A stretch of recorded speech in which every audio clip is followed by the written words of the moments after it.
Françaises, Français, dans cette campagne, j'ai essayé de vous faire apparaître la vérité pour que vous choisissiez en toute connaissance de cause.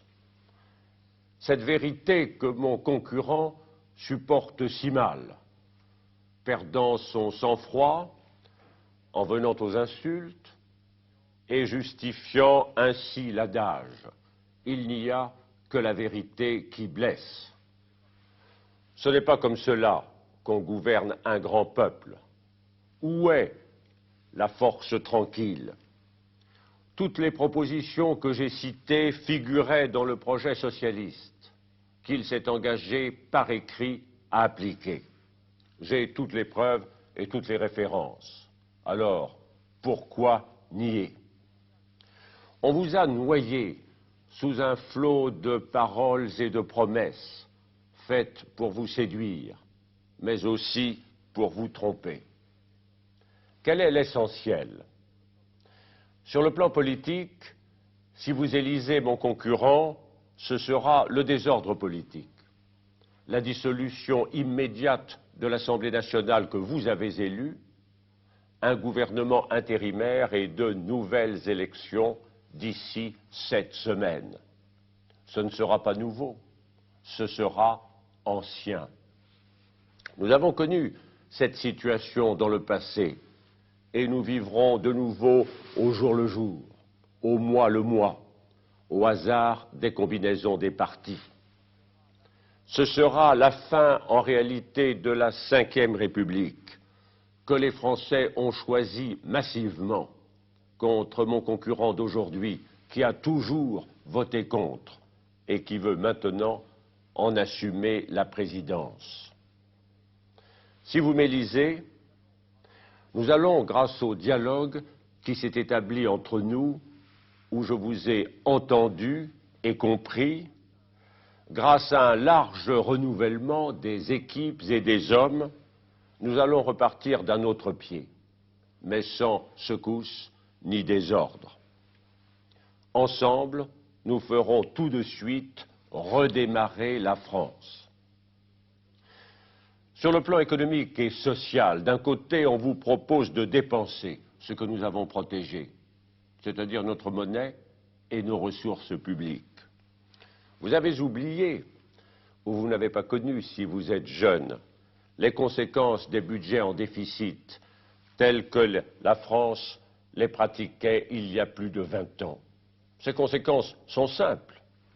La vie plus chère, encore plus d'injustice pour les petits revenus, c'est-à-dire les personnes âgées qui s'en souviennent, les familles et tous ceux qui travaillent à leur compte.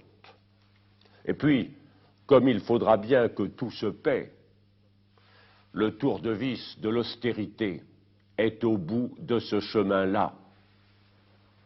La démagogie est une tentation, mais c'est aussi un grave danger.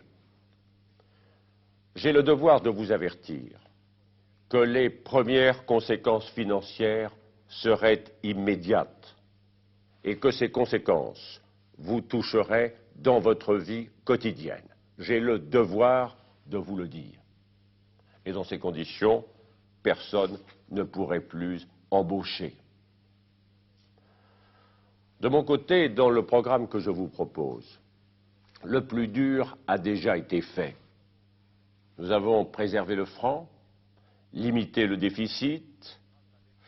Grâce à l'effort et au sacrifice des Français, la confiance est prête à ressurgir, à condition de ne pas dilapider nos chances.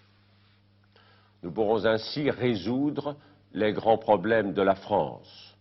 Le chômage, par la création d'1 million d'emplois nouveaux, et celui de l'avenir économique de la France que nous avons préparé avec soin et avec acharnement.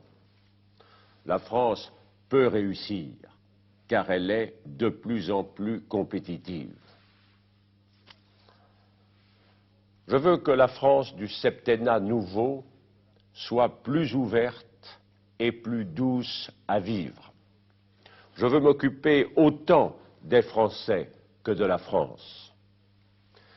Je souhaite que l'effort que j'ai entrepris pour ouvrir plus largement les responsabilités aux femmes se poursuivent.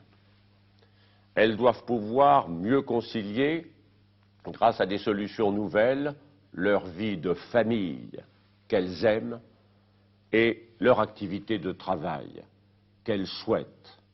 Elles ont beaucoup à apporter à la France, quelque chose de nouveau, de raisonnable et de généreux. Les jeunes m'ont beaucoup aidé dans ma campagne. Ils ont compris que je ne cherchais pas à réveiller le passé, mais à ouvrir l'avenir. Ils ont vu que la France était bien placée pour devenir un des pays de tête du monde, que pour cela il fallait regarder en avant, avoir de grands projets, comprendre et aimer le monde de notre temps à l'intérieur et à l'extérieur de nos frontières. Dans cette campagne, j'ai reçu beaucoup de conseils. On m'a dit souvent, ne parlez pas du rôle et de la place de la France dans le monde. Ce n'est pas cela qui fera voter les Français. Je ne suivrai pas ce conseil. J'ai été votre président pendant 7 ans.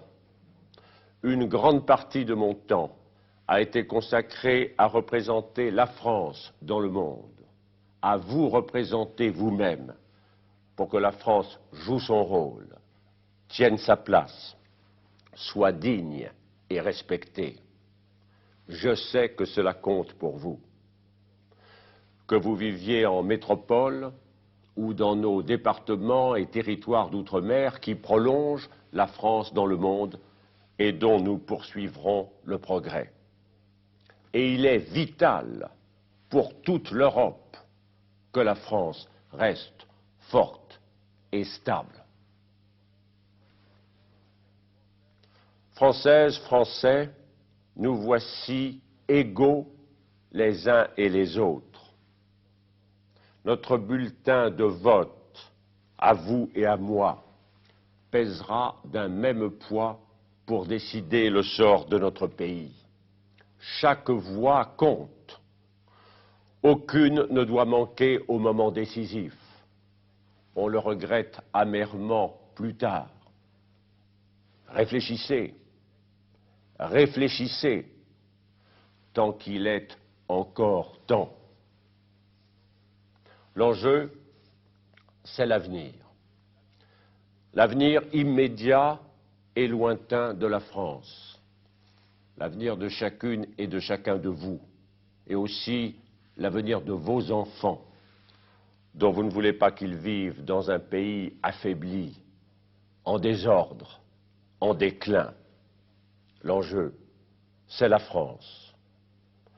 Je me suis donné beaucoup de peine dans cette campagne. Comme je crois que vous l'avez compris, après votre choix de dimanche, je suis sûr qu'ensemble, lundi, nous entreprendrons notre marche vers une France plus forte dans le monde, plus fraternelle pour les Français. Vive la République et allez la France!